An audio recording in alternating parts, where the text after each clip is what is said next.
In a small valley nestled among ancient mountains, a great spiritual master lay upon his deathbed. He breathed slowly, his face serene, while his disciples gathered around him with sorrowful hearts.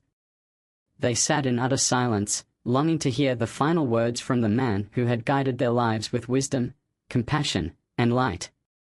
Though feeble, the master's eyes still held that familiar depth, the same eyes that had always viewed the world without delusion, without fancy. With a trembling hand, he motioned for his young successor to draw near. The disciples leaned forward, straining to listen. With his dying breath, the master spoke, "My child, never take a free horse, no matter how beautiful it may appear." And with these mysterious last words, he departed from this world. The disciples were left stunned. Some exchanged confused glances, others wondered if their teacher's final message was a riddle. But no one was more troubled than the young successor himself. He withdrew, a storm of contemplation raging within. A free horse, why would the master warn him of something so strange? He tried to make sense of it, yet nothing seemed clear. After the cremation, the monastery returned to its daily rhythms. Still, the young monk could not sleep. Days passed, then nights, but he could not free his mind from those final words.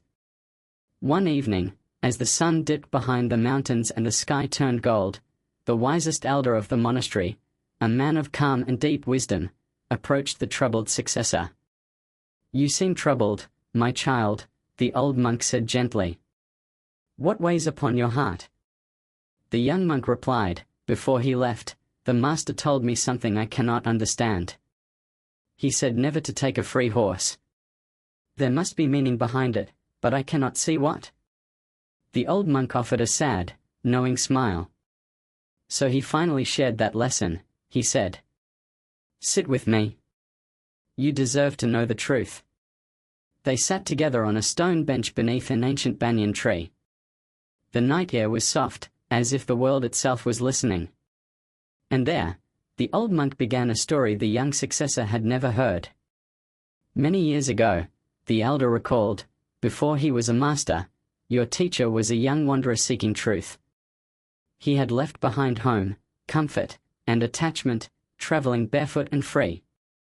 The elder's voice grew distant with memory.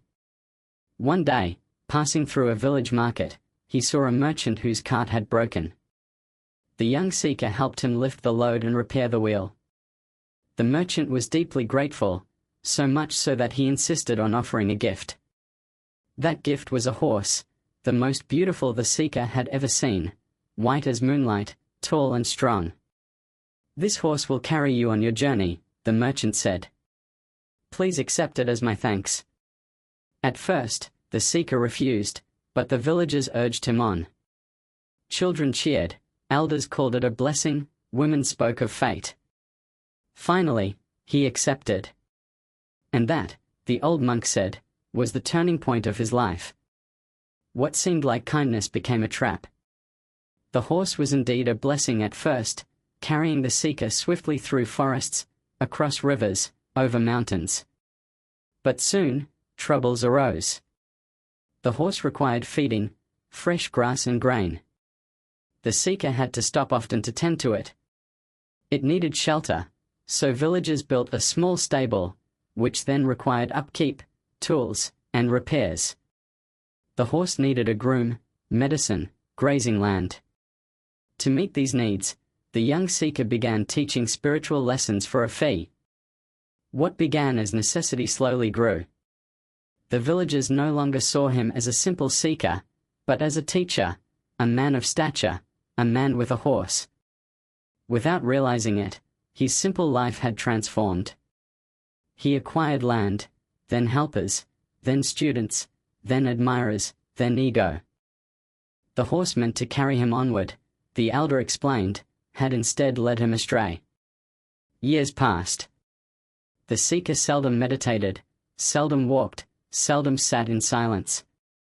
Then one evening, weary from managing conflicts, money, and duties, he visited the stable. He looked upon his beautiful horse, now old and tired, and resting a hand on its mane, He whispered in sorrow, "You did not carry me. I carried you. And in carrying you, I lost myself." The old monk looked intently at the young successor. "The master did not blame the horse," he said. "He blamed the moment he accepted it, the moment he allowed himself a small convenience. That small acceptance became a chain that bound him for years." Leaning closer, his voice low and grave, the elder continued, "Child, when the master said never take a free horse, he was not speaking of animals. He spoke of desires. Every day, the mind offers you harmless-looking horses, a small distraction, a small comfort, a small escape. You tell yourself, just this once, it's not a big deal. What harm could it do? I deserve it." Slowly, that horse grows. The desire demands more time, more attention, more energy, more sacrifice, until one day you realize the very thing meant to help you has begun to control you. You believe you are directing the desire, but in truth, the desire is directing you. The master lost years of his path not through some grand mistake, but through one small acceptance. That is how the mind ensnares us. And dear listeners, if we are honest, this is often how our own lives unravel. You watch something for just 5 minutes. You skip exercise just for today. You engage with a toxic person just once. You try a harmful habit just to see. You scroll through your phone for a quick break. And slowly, silently, that just once becomes a pattern. The pattern becomes a habit. The habit becomes chains. This is how addictions form, how discipline dies, how relationships break, how minds weaken, how dreams fade. Nearly every downfall begins with a free horse, a temptation that seems harmless at first but gradually consumes your peace. A mind not mastered early will, in time, master you. That is why the master gave such an unusual warning, so you would remember it. Let it stay in your mind. Let it stick in your heart. Let it save you when a free horse appears. Never accept the free horse of mental indulgence, for what you believe you own may soon own you. If you found meaning in this story, share it with someone who may need it. Your share could change another's life. And remember to like, comment, and subscribe for daily life lessons.